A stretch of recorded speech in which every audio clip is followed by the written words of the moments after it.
Ne kemi dhuruar apartament, ky është çmimi më i lartë dhuruar ndonjëherë në giveaway. Mendoj që dhe nëse kthehemi sot t'i numërojmë do humbasim disa nga ato që realisht kemi bërë. Janë me qindra të mëdhenj, edhe mund të themi me mira nëse bëhet fjalë të giveaway të vegjël me dhurata të vogla. 86.000 ndjekës në një giveaway të vetëm. Unë si profesion jam jurist. Mbret shumë këto që shoh në botën digjitale e cila funditës reflekton jetën reale. Mamaja ime ka dashur 6 muaj të kuptoj se çfarë janë giveaway dhe çfarë po bën djali vet. Cili është giveaway i radhës? Giveaway. Të gjithë njerëzit besojnë te Give by Anita, të besojnë që mund të fitojnë, sepse realisht kanë shanse të fitojnë. Shkëlqen mirë se erdhe në portal. Mirë se vjen. Kur ka nisur Gift by Anita? Give by Anita ka nisur në qershor të vitit 2019. Edhe në fillim nuk është quajtur Gift by Anita, por giveaway-t le të themi janë realizuar në butikun e Si me Motor që është Anita. Në fillim njiheshin si giveaway nga Anita Collection. Më pas rreth një vit mbrapa, unë krijova Gift by Anitën. Kështu që le të themi tamam 2019 me një emër tjetër dhe 2020 me Give by Anita. Me çfarë filozofie nisi? Për të bërë njerëz të lumtur, për të ndihmuar bizneset. Këto dy janë filozofitë e Give by Anitës, bile ne kemi dhe në bion tonë në Instagram, nuk më kujtohet fix, po thot bëjmë bizneset dhe njerëzit e lumtur që nga 2019. Si e mban mend giveaway-n e parë? Fakt është shumë interesante se giveaway im i parë ka qenë për të ndihmuar biznesin e motrës, domethënë nuk është se ka qenë në vetvete për të qenë vetë giveaway një biznes, po ka qenë si çdo kush realizon një giveaway që do të ka një objektiv në fund. Në këtë rast doja që ti rrisja motrës ndjekësit, biznesit motrës, ku unë kisha rolin e social media manager edhe ajo shkoi deri në 29.000, 30.000, më pas nuk po hecte më qamet, kur thot populli. Kështu që si t'ja boj, si t'a ngrej, pash një model giveaway i cili ishte spanjoll, që kishte të njëjtën strukturë që ka dhe giveaway aktual që bëjmë ne, edhe thash, okay, le ta përshtas, mu duk shumë easy për ta bërë, edhe kështu bë giveaway i parë nga unë. Sepse vetë motra në faqen e vetë kishte bërë disa giveaway, po themi më të vegjël, të drejt për drejt, pa bashkëpunime me biznese, edhe shpesh hajmi si motra me vllajën që ajo thotë kam bërë unë të parin, unë them kam bërë unë të parin, por unë kam bërë të parin këtë model që ne bëjmë sot, ndërsa ajo ka bërë realisht të parin nëse kemi për qëllim giveaway. Sa të tillë keni realizuar deri më tani? Me thënë drejtën nuk i kam numëruar, gabimi i madh është. Mendoj që dhe nëse kthehemi sot t'i numërojmë do humbasim disa nga ato që realisht kemi bërë, nga numri maksimal, por janë me qindra. Janë me qindra të mëdhenj, edhe mund të themi me mira nëse bëhet fjalë të giveaway të vegjël me dhurata të vogla, por që të mëdhej ato që ne na njohin njerëzit janë me qindra.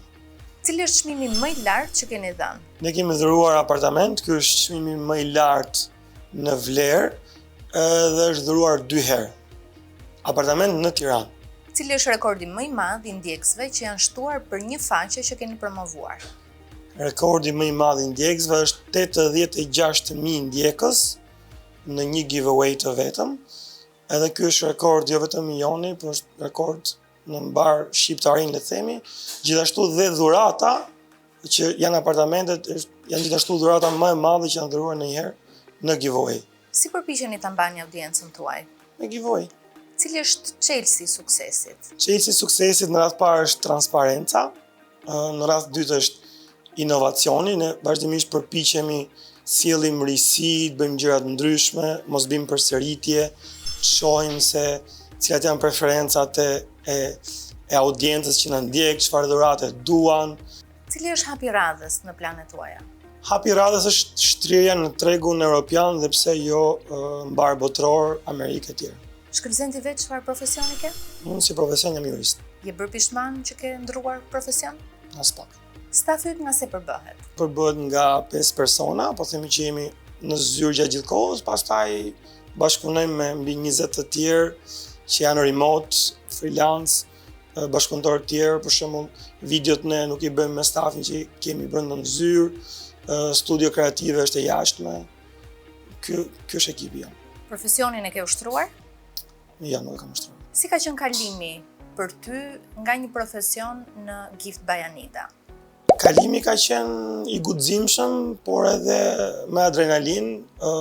Gjatë kohës që unë kam bërë giveaway-t e para në 2019, kam punuar në një vend tjetër, kisha një pozicion shumë të mirë, ishte një punë që realisht, po themi, kisha kushtuar gjithë kohën time, moshën time, bëhet fjalë 22 vjeç, dhe kur unë bëra giveaway-n e parë, pash brenda ditës që kjo gjëja mund zgjerohet, mund bëhet diçka shumë e madhe. Bilem kapi paniku që ka çdo njeri kur ka një ide shumë të mirë që thotë, po do ma kopjojnë njerëzit e tjerë, do ta bëjnë më mirë se unë. Edhe kjo donte një shkëlqen i cili duhet dedikohej 100%.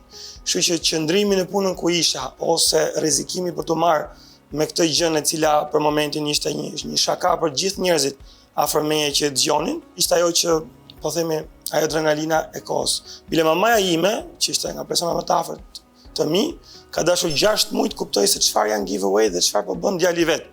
Sa që unë visha sportiv në atë kohë, se punoja nga shtëpia, detyrohesha visha këmish kur dilja gjatë ditës që mamas time t'i bëja qefin që çuni po punon, nuk është se po qëndron kot. Cili është synimi jot në punën tënde?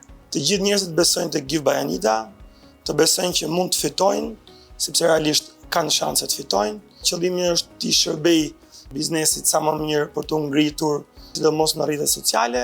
Qëllimi tjetër është që t'jemi një model i mirë i të rinjve shqiptarë që bëjmë biznes.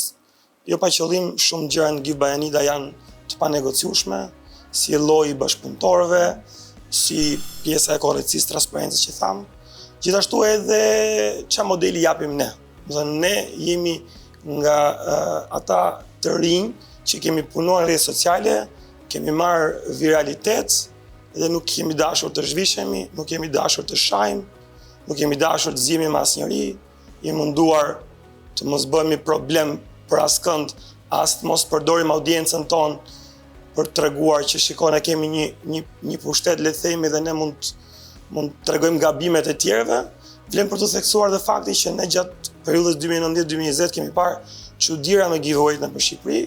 Si profesionistë të fushës tonë kemi kuptuar secili ku i ka pasur ato abuzimet e veta, le të themi, dhe kemi këshilluar në prapaskenë, por nuk jemi ngatruar asnjëherë të demaskojmë askënd sepse nuk na takon ne. A prodhon Instagrami para? A ja vlen që të jesh me kohë të plot duke investuar?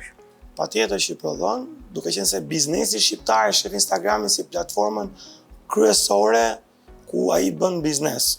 Edhe pse unë mendoj që TikToku merr pothuajse ose më shumë kohë nga përdoruesit, nga ata që në fund ditës janë klientët e biznesit. Si një njohës i mirë i rrjeteve sociale, gjithashtu edhe me një karrierë të mëparshme, si mendon ku duhet investoj më shumë rinia sipas teje? Nëse flasim për zhvillimin personal, në radh të parë të investohen në edukat edhe kulturë, sepse mu personalisht më vret shumë këto që shoh në botën digjitale, e cila në fund ditës reflekton jetën reale. Përtej kësaj, nëse flas për social media manager dhe gjithë ata që janë në fushën e kreativës, të bëhen të mirë në një shërbim caktuar. Si ne Gift by Anita jemi fokusuar vetëm te giveaway, mund të fokusoheni në një shërbim caktuar, një kategori e caktuar në rrjetet sociale, bëni më të mirë në atë kategori dhe çështja e kohës është që do keni sukses. Nëse jeni biznes, shfrytëzoni gjitha platformat e mundshme dhe normalisht bëni marketing sa më shumë. Cili është giveaway i radhës? Giveaway i radhës është Back to University.